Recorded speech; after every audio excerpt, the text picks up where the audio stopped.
Lagi waiting for Raditya Dika. Halo. Kok lo deg-degan sih? Kenapa lo Nggak deg-degan? tahu deg-degan. Soalnya biasanya kan gue kalau lagi collab kayak gini di bawah nih di ruangan gue. Cuman Sekarang lo lagi sama masalahnya gue anak. lagi sambil jagain anak tuh di Hai. Alea, Alea, Alea, jangan Hai. Alea. Bentar ya sayangnya.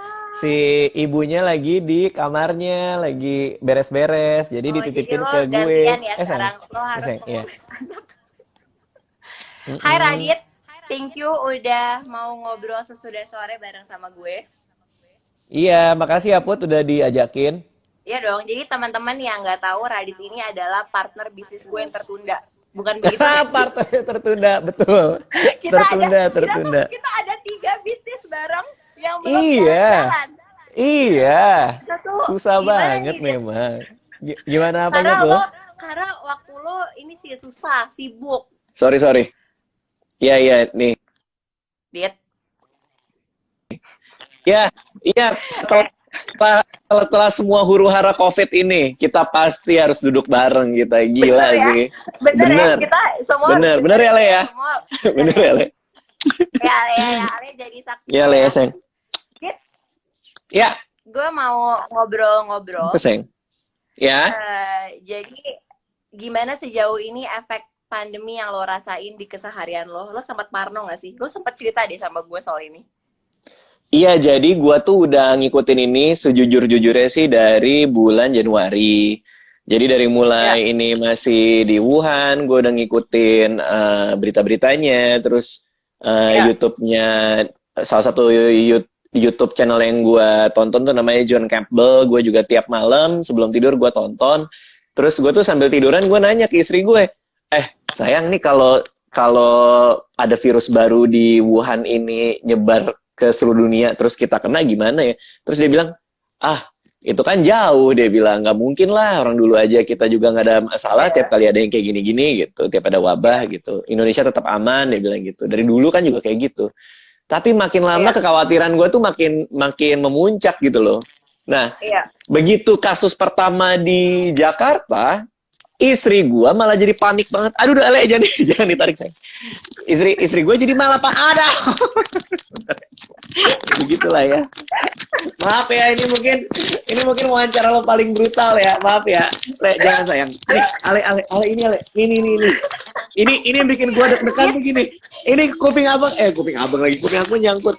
Ya. Kenapa gue jadi Terus, abangnya terus. ya? Udah anaknya sibuk nih, udah sibuk anaknya. Oke. Nah, jadi ketika masuk ke Indonesia gitu, istri gue malah jadi panik banget nih, gimana. Untungnya gue udah persiapan duluan gitu. Iya. Gue udah Lo udah mempersiapi nontonin diri semua, gue lo udah dengan research pengetahuan tentang gue. corona. Udah. Lo udah Jadi berapa lama? Lo udah berapa lama berarti nggak keluar rumah? udah, wah gila, udah sebulan lebih kali sekarang ya. Udah bener-bener kerjaannya di rumah aja udah. Cuman ya sebenarnya kalau buat gue ya Hah? lebih gampang gitu loh, karena gue anaknya juga anak rumahan kan, gue Rumahan, anaknya betul. anak rumahan, gue nggak suka keluar, Ya. gue nggak punya banyak teman gitu, jadi gue nggak apa ya, nggak merasa Tidak banyak merasakan. kehilangan secara sosial ya gitu ya. Ya. Cuman memang ada masanya ketika gue di dalam rumah ngelihat orang-orang di rumah gue yang nggak nyaman gitu, kayak istri gue kalau di rumah terus kan dia nggak biasa gitu. Iya, Anak iya, iya. gua gitu, dia biasa arisan bayi tuh sama temen-temennya. Wow, dari kecil sudah dilatih ya. Iya, arisan bayi, sosialisasi, geng sosialita anak bayi. Apa namanya, Alea dan geng bayinya kan biasanya suka ketemu tuh seminggu sekali gitu. Nah, Jadi paling orang di sekeliling gua yang mulai ngerasa gerah gitu dengan di rumah aja. Tapi mau gimana lagi? Kayak iya, misalnya gimana lagi betul. misalnya gini, misalnya kru gue kasih pilihan, lo mau stay di rumah gue, kan gue ada satu rumah deket sini, mau stay di rumah gue itu, atau lo mau pulang, tapi kita nggak ketemu lagi nih, sampai semua pandemi ini selesai gitu. Nah, kerjaan kita nanti kita lakukan lewat internet gitu. Ya. Terus mereka bilang, bang, gue juga kalau balik juga bingung bang, mending gue di tempat lo aja Rumah deh, lo. kan ada teman-teman yang lain gitu. Ya. Berarti kalau kerjaan lo berarti nggak banyak ini dong, nggak, maksudnya nggak banyak yang kehambat kan? Karena lo banyak melakukan pekerjaan lo dari rumah. Kerjaan saya banyak yang tidak terhambat, tapi bukan tidak terhambat, tapi berhenti total atau dihapus atau diluluh lantahkan oleh virus ini. Lo harus ceritain, padahal mungkin banyak yang harusnya udah tahu semua sih. Kalau lo kan banyak usaha lain kan, Dit. Berarti tuh usaha lo, banyak usaha lo yang berhenti juga dong sekarang. Iya, salah satu perusahaan gua tutup, baru aja tutup karena kita nggak ada revenue dari awal pandemi ini, kita zero revenue, jadi kita udah nggak sanggup lagi untuk overhead dan lain-lain. Lalu banyak kontrak yang hilang juga gitu, karena kan kerjaan gua kan komedian. Saya aku titip Alia ya. Anissa lagi di situ. Halo. Banyak kerjaan yang gue yang off air kan, kayak lo tahu kan, gue talk show lah, seminar lah, atau yang lagi gue seneng banget stand up comedy tour keliling Indonesia gitu, itu terpaksa banget nggak bisa lagi gitu. Oke. Cuman ya nggak apa-apa gitu kan, sekarang cuman tinggal masalah mindset gitu. Betul. Gue selalu bilang sih gue kalau ngomong kebanyakan kasih tahu ya. Gue lama nggak ngobrol sama orang nih. Jadi lo membuat pekerjaan gue gampang. Gue lama nggak ngobrol sama orang, jadi gue ketemu lo, gue ngobrol aja udah deh. Salah satu hal yang temen gue, ada seorang konsultan HR itu selalu bilang, menyikapi hal-hal kayak gini adalah untuk punya yang namanya growth mindset. Jadi ketika kita dihadapkan oleh situasi yang seperti ini, kita jangan memikirkan bahwa situasi ini melimitasi kita. Betul. Kita jangan mikirin bahwa, oh gara-gara ini gue nggak bisa ini. Gara-gara virus gue jadi nggak bisa ini itu gitu. Gue di rumah aja gue nggak bisa ngapa-ngapain. Betul. Tapi yang terjadi adalah kita mikir, dengan semua kejadian ini, pandemi ini, kita bisa apa gitu? Kita bisa membuat kesempatan apa dari pandemi ini gitu. Nah, akhirnya yang gue lakukan adalah mencoba eksplorasi kemungkinan apa yang bisa gue perbuat ketika gue nggak bisa keluar rumah. Dalam konteks bekerja gitu. Jadi gue mulai lebih sering bikin YouTube, lebih sering bikin konten-konten main game gitu. Gabut di rumah diisi apa gitu sih. Iya. Gue setuju sih, karena kayak this is the new normal ya sekarang. Dan arti kalau dari sisi bisnis, gue juga merasa bahwa sekarang kan behavior orang tuh berubah ya gara-gara ini. Kalau jadi di rumah, apa-apa lo online dan segala macam. Nah, menurut gue sebenarnya malah for some business ini bisa menjadi opportunity juga gitu. Asalkan mereka bisa shift their mindset. Kalau misalkan secara bisnis, berarti shift their business model gitu kan, untuk memenuhi si customer behavior dan demand yang sekarang nih. Iya. Jadi emang kata kuncinya kan di pivot ya. Kita bisnis kita bisa apa gitu, bisa berubah kemana gitu. Betul. Jadi emang itu yang harus kita cari, opportunity apa yang bisa muncul gitu. Tapi mungkin kayak kalau lo kan anak nih, lo kan orang yang memang suka di rumah gitu. Kayak lo anak rumahan, jadi lo tidak ada masalah nih gitu. Tapi kan for some people, lo nggak bisa keluar rumah tuh kayak dikurung. Dan akhirnya justru lo nggak produktif lah dan segala macam. Nah, lo ada nggak sih tips gimana untuk orang-orang yang sangat suka bersosialisasi dan jadinya malah di rumah malah nggak produktif sama sekali, nggak bisa bikin apa-apa? Lo ada tips gak sih gimana caranya mereka bisa kayak produktif gitu? Ya misalnya gue punya temen yang sangat ekstrovert dan suka bersosialisasi ya, katakanlah namanya Putri ya, katakanlah namanya.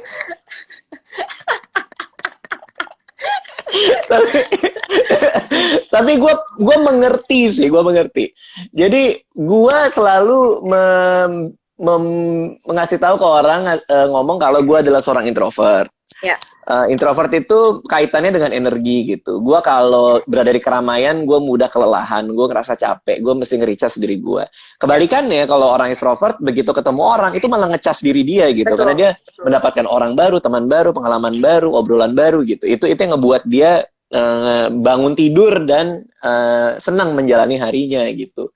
Jadi memang yang terjadi sekarang adalah kita harus punya empati juga bahwa teman-teman yang memang di rumah aja dan stres itu banyak gitu. Betul. Kesehatan mental orang tuh bisa terganggu loh gara-gara di Betul, rumah doang. betul, betul, Iya nggak sih? Iya betul, nggak sih? betul, betul. Lo bangun cuman ngelihat dinding doang gitu kan, terus lo kayak, gue mau ngapain lagi ya hari ini? Buat gue itu adalah sebuah anugerah karena Iya, gue emang suka, karena gue emang suka terkungkung gitu. Tapi buat orang lain, bangun ngelihat tembok itu sebuah perasaan yang sangat bikin nyesek gitu kan. iyalah, Nah, susah. yang bisa kita lakuin, kalau gue nggak pernah dalam posisi seperti itu. Jadi gue nggak bisa bilang eh, tanpa empati, gue bilang, udahlah, ini aja, bodo amat. Gue nggak bisa ngomong gitu. Tapi yang bisa Ya. gue ngomong adalah, kalau lu punya teman yang extrovert, sering-sering dicek gitu, sering-sering ditelepon, sering-sering di WA, sering-sering ditanya, lu apa kabar, how are you Ya. coping gitu, Ya. lo nggak apa-apa apa gimana gitu. Sosialisasi itu juga bentuknya bisa, sekarang kan orang-orang pada pakai Zoom kan, Iya, bisa pakai Zoom juga. Gue Tapi tuh paling lama-lama sering stres sih. lama-lama emang stres. Lama-lama Yang stres. paling sering gue lakukan adalah terutama adik-adik gue ya, karena adik-adik gue tuh tipe yang pekerja banget gitu kan. Ya. Gue suka bikin game-game kecil gitu sama keluarga gue yang nun jauh di Kemang sana gitu ya. Kemarin kita main Scrabble, jadi Oke. online. Oke. Kita main Scrabble online gitu. Abis itu kemarin kita main tebak gambar. Jadi gimana caranya kita masih punya aktivitas gitu buat mereka gitu sih kalau gue. Kalau gue sih sebenarnya karena kan gue beda nih sama lo. Gue kan extrovert ya. Gue tuh emang suka banget ngobrol sama orang, bertukar pikiran dan segala macamnya. Tapi memang gue ngerti sih, Dit, untuk mungkin untuk pertama kali, apalagi gue suka banget kerja ya. Kayak bingung gitu loh. Lo nggak bisa ke kantor, lo nggak bisa meeting sama orang face to face. Nah, menurut gue untuk break itu semua, menurut gue lagi-lagi tadi yang lo bilang mindset kan. Jadi lo harus lo harus balik ke rutinitas, lo harus at least lo mandi, lo dress up, lo ngelakuin apa yang lo harus lakuin di hari itu gitu. Wah, kalau enggak, kalau lo ngerti gak sih, lo bayangin kalau lo mindset lo terus kayak gitu ya, lo gak akan bisa produktif. Gue dari sebelum kita disuruh karantina di rumah, karantina mandiri ini, gue udah ngeriset. Ya? Gue udah ngeriset sebenarnya. Kalau ini terjadi, gue harus ngasih tahu apa ke keluarga gue. Jadi yang gue bilang ke keluarga gue adalah yang nggak biasa di rumah aja seharian ini adalah yang paling pertama dan yang paling penting harus punya schedule. Itu penting banget. Betul. Kalau lu nggak punya schedule, lu pasti bingung gitu. Ya. Bahkan sekedar misalnya gini, kalau gue tuh misahin antara kapan otak gue kerja sama otak gue nyantai adalah dengan 1 gelas kopi. Jadi sebelum gue ngopi di rumah ini, itu gue belum kerja tuh. Jadi ketika gue udah ngopi, saatnya kerja. Jadi ada pemisahan itu gitu. Iya. Betul. Nah, Dit, kan ya by the way gue juga, menurut gue masa-masa seperti ini juga I think it's good ya, kayak to reflect back, terus kayak mikirin lagi sebenarnya arti hidup lo tuh apa, cari ketenangan lagi. Kalau gue tuh kemarin caranya adalah selain gue udah maksudnya banyak banget kerjaan gue numpuk, gue pingin bikin bisnis kopi lagi kan, yang tiba-tiba gue random di chat lo kayak, dia jadi gak sih nih bikin bisnis kopi? Iya. Lo mau ngirimin gue kopi ya katanya ya? Iya, gue jadi nggak? Lo cobain ya. Oke. By the way, teman-temannya Radit yang suka ngopi @Nalini Coffee ya. Sekalian promo gue. Oke. Dit, jadi selama lo di rumah, walaupun lo sering di rumah, tapi kan ini benar-benar lo sebulan gak kemana-mana, lo ketemu sama istri dan anak lo kan. Ya kan, lo ketemu istri sama anak lo setiap hari. Nah, makna apa sih yang lo rasain? Gue bangun tidur aja udah begini sekarang. Udah kayak gini, gue mesti ngeliat lo lagi nih. Harian nih. Nah, jadi maksudnya ada gak sih kayak apa yang lo rasain dan apa yang lo temuin gitu lo selama di rumah gitu? Ada bumbu-bumbu kah? Apa lo jadi sering berantem kah? Apa sih kayak ada makna gak sih yang kayak lo temuin dan lo rasain selama karantina ini? Gue tuh sangat jago memisahkan diri gue dari orang lain gitu. Jadi kadang-kadang kalau gue waktunya walaupun satu rumah. Jadi kadang-kadang kalau misalnya gue mau kerja gitu, gue mau konsentrasi, gue ke bawah diem-diem gitu kan. Misalnya Anissa lagi ngurusin Alea, diem-diem, terus gue kunci kamar kerja gue, terus gue kerja.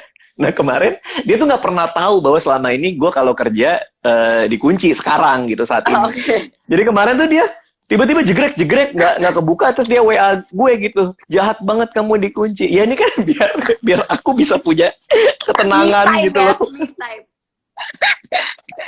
Tapi ya, tapi balik lagi ke soal komunikasi sih. Balik Ya, lagi ke lu tuh terbuka aja, lu bilang aja gitu. Kita ini udah sebulan di rumah doang dan ya, kita terus ketemu nih tiap saat gitu kan. ya. Jadi aku tuh bener-bener pengen punya waktu di mana aku masih punya apa me time untuk kerja atau berimajinasi Ya, atau bengong karena gue tuh butuh bengong gitu. Kalau nggak bengong gue nggak dapet ide gitu. nggak bisa. Nah untungnya istri gue tipe yang oh ya udah nggak apa-apa gitu sih. Terus ada nggak hal yang baru lo sadari selama lo di karantina sebulan ini? Nah, Gue karena menurut gue Dit, banyak loh orang yang akhirnya selama sebulan lo nggak bisa kemana-mana, mereka jadi kayak bisa menemukan sesuatu yang baru gitu loh dalam diri dia gitu loh. Kalau lo ada nggak yang lo baru sadarin kayak, oh ternyata tuh gue kayak gini gitu. Apa lo jadi merasa lo lebih berempati, atau lo merasa lo lebih, ngerti gak sih lo, kayak ternyata kangen juga ya keluar rumah, atau ada nggak yang lo rasain kayak, oh ya gue nggak pernah ngerasain kayak gini sebelumnya gitu, atau rasa ketakutan karena iya bisnis iya iya. lo ya gitu-gitu.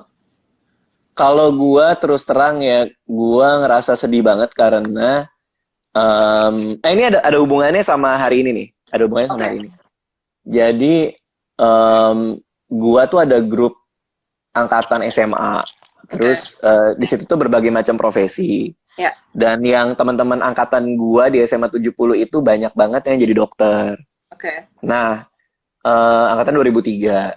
Jadi ketika semua huru-hara COVID ini ada, grup gua tuh termasuk paling rame gitu di oke, antara grup yang lain gitu, grup teman-teman SMA gua tuh yang ngasih informasi yang valid. Terus oke. kan kalau WA grup kan banyak yang forward pesan-pesan gak jelas ya, Bener-bener. Apa-apa ya jadi kan? forward. Iya apa aja di forward. Ya makanya di grup SMA gue tuh gue merasa lebih tenang lah, lebih nyaman karena di sana itu informasinya itu valid gitu. Oke, Maksudnya divalidasi oleh dokter gitulah gitu. Bener apa enggak dan lain-lain. Nah, dan gue terpukul banget karena banyak banget dari mereka kan memang yang kerja langsung di ya, garda paling depan gitu, berdepan, ketemu ya. pasien dan lain-lain gitu di rumah sakit rujukan. Dan kebetulan gue sempat sedih banget karena salah satu teman gue kan juga apa namanya sudah nggak ada kan gara-gara virus ini Ya. gitu ya, kebetulan juga dokter. Jadi Seumur gue lo ya, tuh Dit ya? seumur gue tuh mulai ngerasa kayak gila ini kita benar-benar harus ngebantu banget sih teman-teman para perawat, dokter Ya, sama tenaga medis yang ya, paling depan gitu. ya, Gua mah bisa dengan tenang ya di rumah main The Sims. Gue bisa ya, dengan tenang di rumah main tebak gambar, tapi kan teman-teman gua gitu. ya, Mungkin keluarga kita, orang yang kita kenal ada di sana gitu di depan, ya, ketemu orang setiap hari yang kita nggak tahu apakah APD-nya cukup gitu. betul. Makanya gue happy banget ketika lu bikin gerakan ngasih apa namanya bantuan konsumsi buat para para tenaga kerja kesehatan tuh Ya, gue happy banget gitu loh. Nah ketika lo ngajakin gue buat ini terus lo bilang nanti Telkomsel mau mau apa namanya ngasih donasi donasi. untuk apapun yang lo tunjuk gitu untuk kebantu Ya. teman-teman ini ya gue happy banget gitu loh. Jadi kalau tadi ngomongin soal pertanyaan lo apakah gue jadi bisa punya empati kalau melihat gue yang selama hidup ini seperti tidak punya perasaan, kok iya juga ya? Tiba-tiba gue sangat-sangat terenyuh gitu loh ngelihat virus ini efeknya tuh Luar parah biasa banget ya, buat begitu parah banyak banget. orang gitu. Iya. Dan bukan hanya, maksud gue maksudnya tuh dampaknya tuh jadi luas banget gitu kan, bukan cuma dokter, suster, tapi juga pelaku apa namanya bisnis, ojek online, taksi Iya, dan semuanya. iya. Dan yang patut bersyukur adalah mereka yang udah pacaran lama, pengen putus tapi nggak bisa ngomongnya itu Betul. sebenarnya, iya kan? Bisa jadi Dengan ini kan alasan jadi utama ya. iya dipaksa LDR. Aduh, kita udah jauh banget, udah lama nggak ketemu. Kayaknya kita harus mikir ulang soal hubungan ini deh gitu. Nih gara-gara virus ini, aku jadi ngerasa bahwa aku bisa jauh sama kamu Atau dan makin kita mungkin menguatkan loh, atau makin menguatkan. Iya nggak sih? menguatkan apa? Iya. Biasanya jarak itu bisa menguatkan sebuah Waduh. hubungan. Mencoba untuk mencoba untuk kuat. Yang udah sama-sama yakin kan gitu. Tapi kan ada yang Ada. satu sayang banget, yang satu mau putus nggak Enggak. enak kan? Iya kan? Pas ya, Jadi pas waktunya. banget nih. Ini Wah, pas banget nih nggak bisa ketemu nih. Dit, lo Iya, selama di karantina di rumah ini selama 1 bulan, dan maksud gue ini menurut gue sama lo punya apa namanya message yang sama lah ya. Jadi untuk teman-teman yang punya privilege untuk ke rumah, please stay at home. iya, Jangan keluar. Kalau misalkan memang harus banget terpaksa keluar, pakai masker kain, jaga jarak, itu udah paling penting. Dan yang dikasih privilege, please stay at home. Nah, Dit, kan udah lama nih di rumah gitu ya. Terus iya. kayak lo ada nggak sih belajar skill baru, atau lo pingin banget nge-explore apa namanya skill baru, lo belajar sesuatu atau lo pingin ngembangin sesuatu, ada nggak yang lo baru kayak oke, ini waktunya gue mau ngembangin skill gue yang ini nih. Skill gue yang baru gue dapatkan sekarang adalah gue bisa membuat bayi umur 11 bulan tertawa. Jadi Wow. dengan begitu banyak cara. Selama ini anak gue kalau bangun tidur itu kerjaannya kalau nggak nampar gue, Nah, mengorek-ngorek hidung gue dengan jarinya, atau mencoba mencabut mata gue dari bolongannya. Tapi seiring dengan karantina ini terjadi, gue bisa berdamai dengan anak gue sendiri. Gue bisa oke, bagus main, gue dong. bisa apa Oh segala iya, macem. mungkin dia Gue juga jadi lebih akrab ya. dinosaurus. Iya, dia akhirnya ngerasa kayaknya aku harus menyayangi ayahku. Dan Iya. akhirnya itu yang dia lakukan saat ini. Alia mau tidur ya, Seng? Oh iya udah. Gue pindah bentar ya, Put Iya. ya. Oke, Dit. Ya. Yes. By the way, untuk teman-teman yang mau nanya pertanyaan, coba bertanya. Nanti pertanyaan terbaik akan dapat 300.000 link aja. Lumayan kan bagi-bagi rezeki? Lumayan Lumayan banget. banget. Dit, by the way tadi kan Ya. lo ngomongin soal anak dan segala macam ya. Yuk. Wow, gelap sekali. Iya. Bawa jadi rumah gue ya, di rumah gue ini gue tuh suka banget semuanya gelap. Jadi kalau Anissa nyalain lampu tuh gue nggak mau, semua harus gitu. mati. Jadi begitu keluar kamar tuh nggak boleh ada lampu. Jadi gitu. gue tuh Kenapa? karena suka berantem gara-gara itu. Gue kadang-kadang suka kayak nggak tahu ya, karena ngapain kita nyalain lampu kalau kita nggak di ruangan itu kan? Gue mikirnya gitu kan. Iya sih, benar. Bener nggak sih? Jadi matiin aja. Cuman Anissa kan takut kan. Tapi kalau lo ke rumah gue, kalau misalnya main ke rumah gue malam-malam tuh biasanya teman-teman gue kayak gila nih gelap banget gitu. Karena gue nggak emang jarang nyalain lampu sih. Dia tadi ngomongin soal anak dan istri. Gimana rasanya lo jadi bapak? Gue nggak pernah nanya ini lo ke lo. Gimana ya rasanya lo jadi bapak? Kayak maksudnya seorang lo yang kayak gue ya gue bukan dekat banget sama lo, tapi gue tahu lah lo gitu, gue temen lo. Gimana rasanya lo jadi bapak gitu? Ada anak, ada manusia yang lo harus rawat dan lo besarkan. itu kayak pertanyaan untuk orang yang tidak cocok jadi bapak ya, sepertinya ya. Apa perasaan kamu? Kamu punya anak mau diapain? Seakan-akan orang itu sangat-sangat diragukan loh. Punya anak loh. Apa yang akan kamu lakukan dengan manusia ini? Nggak, cuman kalau tapi itu pertanyaan yang wajar sih, karena emang gue penyendiri banget ya dari dulu ya. Gue sama anak kecil gue juga nggak pernah ada anak kecil yang suka sama gue juga gitu. Cuman gue sayang banget gitu. Gue nggak tahu kenapa gitu sama si Alia ini. Gue nggak tahu kenapa ya. Gue tahu lah dia anak gue ya. Cuma maksud gue kok bisa rasa cintanya itu sedalam itu gitu. Ya. Kayak misalnya Alia itu kayak bulan lalu itu dia suka mungkin karena tumbuh gigi ya, jadi dia suka ngorek-ngorek mulutnya. Okay. Kadang-kadang ngorek mulutnya itu kedalaman, jadi agak kekerongkongan, jadi suka agak kayak mau muntah gitu loh dia, kayak gitu. Gara-gara dia suka mainin mulut. Nah, gue pikir dia keselak apa segala macam, itu langsung dibawa ke rumah sakit, ke UGD gitu. Sumpah. Iya, jadi gue separno itu sama dia gitu loh. Makanya COVID ini sejujur-jujurnya adalah gue tuh nggak berani banget mau syuting mau apapun. Beberapa temen ada yang pas awal-awal ya, pas baru ada beberapa kasus masih ada yang berani syuting segala macam. Kalau gue langsung enggak. Kontrak dari gue sendiri pun gue juga langsung ngajuin buat pembatalan gitu. Karena kalau gue nggak peduli gue yang kena, tapi kalau anak gue kena itu yang bener-bener gue aduh gue pasti menyesalnya ampun-ampunan gitu. Gue membuat anak gue jadi kena virus gitu sih. Oke. Nah, terus kalau misalkan ini semua sudah berlalu, apa yang lo paling pingin lakukan pertama kali? Kemarin itu siapa yang nanya kayak gitu ya? Oh, oh ya, Ernest kayak nanya itu kemarin ya. Terus dia nanya lo mau ngapain gitu. Kalau gue sih terus terang, gue satu aja yang gue pengenin sih. Gue pengen keluar rumah karena gue kangen banget ke Citos kalau gue gitu. Nah terus si Ernest nanya, lo bukannya Ah, ke anak Citos. rumahan, katanya lo introvert, kenapa lo jadi Iya. pengen ke mall? Gue pengen sendirian di luar, jadi gue pengen keluar ke Citos, duduk di Liberica di bagian luar, terus ngopi satu americano yang seperti biasa gue lakukan gitu loh. Jadi gue pengen di luar sendirian, gue nggak mau di rumah sendirian.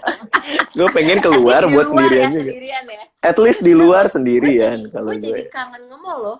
Baru pertama Iya kali ya? gue kangen nge-mall.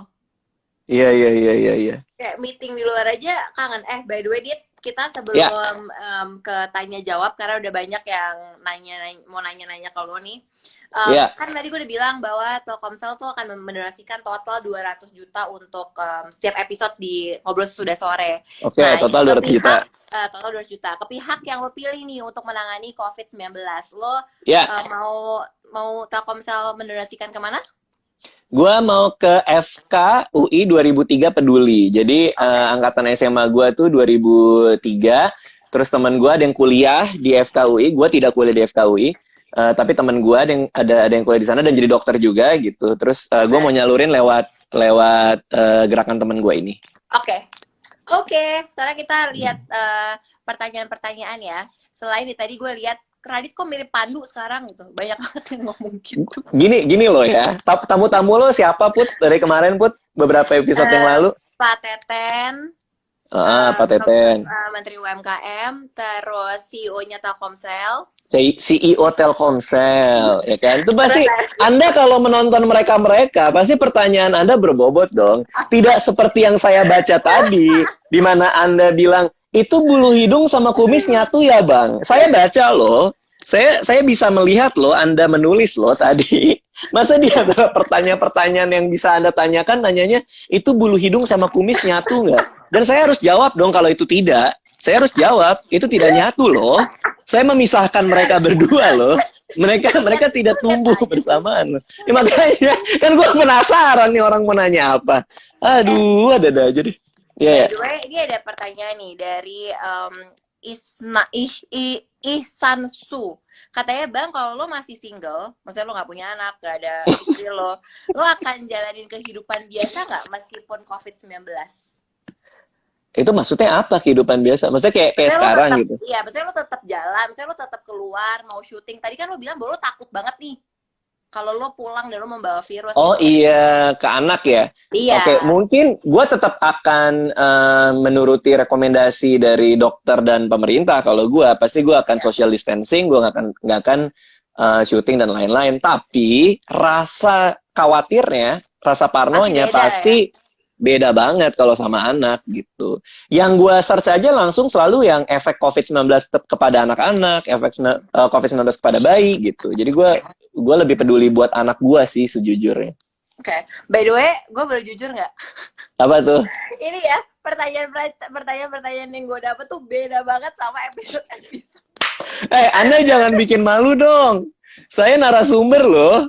Saya bisa mikir juga loh. Ada yang nanya gini, anak rumahan, lo anak rumahan yang kenal tetangga nggak lo? Lo mau ada anak rumahan yang kenal tetangga? Ini pertanyaan apa sih? Anda pas CEO Telkomsel datang, Anda nanya gitu nggak? Bapak kenal tetangga nggak Pak? Bapak Pak RT-nya tahu nggak siapa nama anak keduanya? Masa gitu kan? Gua apa? Lo mau jawab itu? Silakan lo. Gua kenal lah sama tetangga gua lah. Oke, ini ada yang lumayan bagus nih. Mau tanya gimana cara membranding diri? Ini gue suka nih pertanyaan kayak gini. Oke. Branding itu, ini salah kaprahnya orang. Branding itu bukan apa yang lo pengen orang tahu soal lo. Bukan misalnya gue mau brandingin diri lo jadi ganteng, jadi atletis gitu misalnya. Tapi branding itu adalah apa yang orang lihat tentang diri lo gitu. Ya. Jadi ketika lo bilang Raditya Dika tuh kayak gimana, 3 kata. Nah, 3 kata itu adalah brand lo gitu. Jadi apa yang orang asumsikan tentang diri lo, citra diri lo yang orang pikirkan, ketika lo keluar dari ruangan, orang ngomongin apa soal lo, itu adalah branding lo.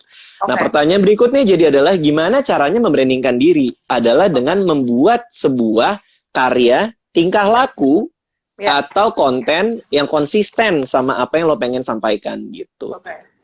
Nah, itu menurut gue branding. Berarti tapi lo kan tetap harus ada proses kan. Lo membangun branding lo tuh ada proses kan. Of course dari karya-karya lo, dari segala macamnya. Lo butuh berapa lama untuk lo merasa bahwa oke, branding gue udah kuat nih. Kalau gue pribadi ada cara lebih teknis ya. Misalnya nyebarin survei atau nyebarin kuesioner gitu. Itu kan teknis banget gitu. Tapi kalau gue yang pengen gue tuju adalah ketika orang dengar nama gue, yang ada dalam pikiran dia adalah seorang stand up comedian yang emang kalau gue datang ke show-nya gue nggak kecewa gitu. Ini offernya bagus nih gitu. Ketika dia show dia bagus gitu. Nah, makanya yang gue taruh di YouTube gue adalah penampilan gue lagi cerita cintaku show gitu misalnya, atau ketika gue stand up comedy yang gue taruh secara konsisten bahwa emang menghibur gitu. Nah, sehingga next time gue mau bikin show, orang sudah tahu dengan janji itu, sehingga orang rela untuk ngebayar tiket dan lain-lain gitu. Jadi tapi balik ke pertanyaan lo, kapan gue tahu kalau branding gue udah sesuai dengan apa yang gue mau adalah ketika misalnya media interview gue dengan hal-hal yang berkaitan dengan apa yang pengen gue sampaikan gitu misalnya. Gitu. Gue setuju sih, karena gue justru jujurnya aja gue bisa nge-build brand gue tuh lama banget. Gue sampai kayak tadi lo gitu. Tadi gue kayak sadar bahwa ini udah branding gue udah kuat saat wartawan bertanya atau media akhirnya kayak memberitakan tentang karya gue itu tuh butuh 5 tahun kalau gue. Wah, itu lama memang. Branding itu lama banget. Branding itu butuh konsistensi. Exactly. Iya. Kalau lo nggak konsisten sama branding lo, orang bingung. Ini sebenarnya orang apa sih? Dia mau ngapain sih? Betul. By the way, gue ada follow up question sih soal itu. Gue nggak pernah nanya. Kalau menurut lo kayak selama karir lo gitu ya, dari awal lo mulai nulis buku dan segala macamnya gitu, poin di titik mana kayak lo merasa kayak lo bener-bener kayak oke, emang ini gue suka melakukannya, atau kayak misalkan di titik mana lo merasa bahwa kayak ya udah ini emang apa yang gue mau. Karena menurut gue selama gue menjalankan banyak hal gitu ya, kadang-kadang ada di titik di poin dimana gue tahu gue udah gak mau melakukan ini lagi, atau gue tahu gue akan mau melakukan ini terus gitu. Nah, lo di titik mana di karir lo yang lo merasa oke, emang gue mau jadi creative entrepreneur, kayak this is my life gitu. Oke. Itu kan makro banget ya, itu gede banget ya. Gue pengen jadi ini saya. Kalau gue sarikan yang lebih sederhana aja ya. Kapan gue tahu ketika gue punya project yang gue suka? Kapan gue tahu ketika gue punya semacam kayak lo misalnya bikin creative entrepreneur, gue punya event yang gue tahu gue pengen bikin gitu. Jawabannya gampang. Gue tahu gue pengen banget ngelakuin itu kalau rasanya kayak gatel yang pengen digaruk gitu. Kayak gue pengen stand up tapi penontonnya yang maju ngomongin cerita cintanya, terus gatel banget pengen gue garuk gitu. Gue nggak bisa tidur mikirin itu. Kadang-kadang gue mikirin konsepnya sampai lupa makan gitu, sampai diingetin harus untuk makan gitu. Jadi ketika gue punya perasaan itu yang rasanya kayak gatel banget pengen gue garuk, tapi kok nggak bisa keluar gitu. Lo masih merasakan itu kan, Dit? Oh iya banget. Makanya gue tuh kemarin bikin tour stand up comedy pertama gue yang cerita cintaku itu ya karena rasa itu gitu. Karena gue penasaran bisa nggak ya gue bikin sebuah show di mana di show itu setengah pertunjukannya malah penontonnya yang cerita, bukan gue gitu. Kalau gue stand up ya udahlah ya, tapi ini penontonnya gitu. Oke. Next question ya. Sosok orang tua yang baik di mata Radit seperti apa? Sosok orang tua yang baik di mata gue, mungkin yang justru kayak nyokap gue ya, atau bokap gue ya, yang mereka tuh membolehkan gue jadi apapun, selama gue yakin gue akan ngasih yang terbaik gitu. Karena banyak banget orang tua yang sudah ragu duluan sama kita kan. Kayak misalnya, kamu yakin kamu bisa gitu. Kayaknya lebih bagus ini, kayak lebih itu. Tapi kan kita nggak pernah tahu anak kita maunya apa kan. Dia sukanya apa, dia jagonya di mana, dia gatalnya di mana gitu. Itu yang sebenarnya gue bilang ke Anissa juga sih. Aku sih terserah kalau Alia mau gede, dia mau milih pekerjaan apapun, asal dia cinta banget sama pekerjaan itu gitu, menurut gue sih. Oke. Terus nih, gue ada apa namanya pertanyaan banyak, by the way banyak banget nih pertanyaan yang sama, Dit. Apa Pertanyaannya tuh? adalah gimana cara menghindari kebosanan setelah dalam kurun waktu yang lama banget harus kerja dari rumah. Iya, itu balik lagi tadi ke rutinitas Coba gitu. lo tolong lo ini dong, lo tolong tekankan ke orang-orang yang udah bosan banget nih kerja di rumah berhari-hari gitu. Bahkan sekarang udah 1 bulan. Iya, kalau kalau gue tadi gue selalu cari game yang baru kalau gue. Ya, Jadi kalau gue kan eh, yang susah itu kalau kita kerja, terus kita gelondong 1 jam kerja. Kalau buat gue itu kerjaannya itu rasanya tuh kayak kayak memang dalam tanda kutip kerja gitu. ya. Makanya gue selalu membuat kemenangan-kemenangan kecil tuh dalam bagian-bagian yang pendek-pendek. Misalnya gini, gue mau bikin skrip satu film itu 90 halaman, katakanlah gitu. Ya. Nah, gue akan nulis cuman 1 halaman doang. Tapi habis Oke. selesai satu halaman, nanti gue main game dulu setengah jam. Habis Oke. itu gue ngerjain lagi 2 halaman. Habis itu nanti gue ngapain lagi main sama anak 10 menit. Habis itu gue Oke. ngapain. Jadi gue nge-reward diri gue. Kalau misalnya gue selesai ngerjain 1 halaman, gue akan melakukan apa yang gue suka gitu loh. Oke. Jadi kita pecah-pecah itu supaya nggak terasa draining buat lu. Sama yang ternyata menarik adalah Apa? olahraga. Ternyata penting. Penting Tapi loh bener, itu. bener sih, bener. Lo olahraga Nah, apa by the way, Dit? nah di rumah ini ada treadmill. Oh, oke. Jadi Lo, apa namanya? Ditaruh di sini ada. Jadi ya gue pakai aja gitu. jadi lo olahraga dong, berarti? Gue olahraga, gue treadmill doang tapi gue By the nggak way yang lo kayak yang apa yang wah hardcore terus ya. iya yang Eh, apa ayo kita bisa kayak gitu terus yang kameranya dari yang, bawah terus dia yang push lagi up ngetren sekarang kan? yang mana tuh. Semua orang kayak pada ngikutin itu deh. Iya semua kenapa sih olahraga di Instagram itu wah gila serius banget keringat kan kita bisa terus hashtag gitu Eh, Dit, lo ya. nggak kepikiran pingin nulis buku lagi? Kepikiran, cuman mungkin nggak dalam waktu dekat sih Put. Kayaknya masih nanti-nanti aja. Gue lagi nyaman di YouTube, gue lagi nyaman di stand up gitu. Jadi mungkin kalau waktunya udah tepat, gue mungkin nulis buku lagi. Oke, ini pertanyaan terakhir sebelum kita wrap up. Ada yang nanya, Oke? Kak Putri sama Kak Radit kenal dari tahun berapa? Lo ingat gak? Enggak. Dari tahun berapa ya Put? Udah lama banget ya? Gue ingat. Tahun berapa? 2013.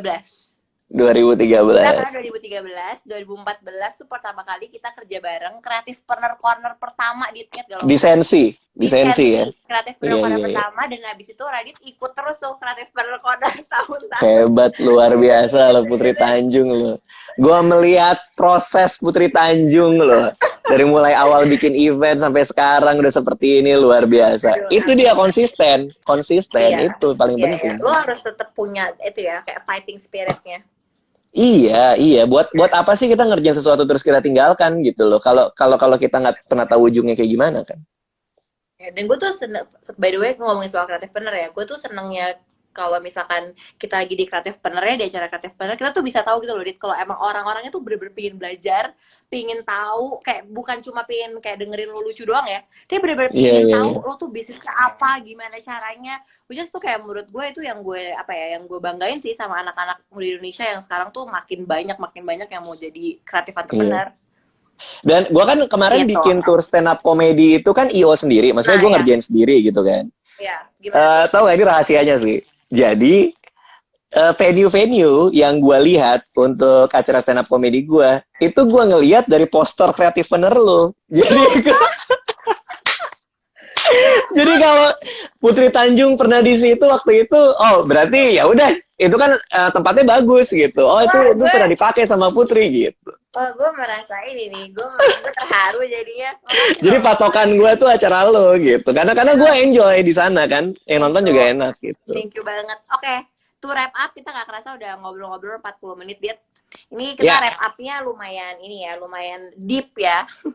Oke. Menurut lo apa sih arti hidup lo kayak dan apa yang really matters di hidup lo sekarang? Hidup itu tidak layak buat dijalani kalau lo tidak melakukan pekerjaan lo cinta, lo tidak hidup dengan orang yang lo cinta, maka ya ngapain dijalanin gitu. Jadi lakukanlah apa yang lo suka. Jangan dengar kata orang. Apapun yang lo sukai, lo cintai, lo lakukan. Ada orang yang lo cintai, lo sampaikan lah gitu. Ada pekerjaan lo cintai, lo kerjakan semua cara agar lo jadi yang terbaik di bidang itu gitu. Jadi cintai hidup lo segampang dengan mencintai pekerjaan lo, mencintai orang di sekeliling lo gitu. Oke. Thank you so much, Radit. Siap. Udah ngobrol-ngobrol sama gue. Makasih ya Putri sama Telkomsel buat donasinya juga. Itu pasti ngebantu teman-teman gue juga. Tadi kemana, Dit? Sekali lagi kasih tahu teman-teman lo mau ke FKUI 2003 Peduli. Oke. Thank you so much, Radit. Siap. Terima kasih. Makasih ya, Put. Dadah. Thank you. Oke, tadi kita udah ngobrol-ngobrol sama Raditya Dika tentang cari arti. By the way, gue udah kenal Radit udah lama banget. Gue kenal Radit itu dari tadi yang Radit bilang dari 2013. Menurut gue dia adalah salah satu teman gue yang sangat pintar banget, sangat bisa menginspirasi banyak orang. Dan gue selalu senang kalau ngobrol-ngobrol sama mereka. Jadi thank you so much teman-teman udah nonton.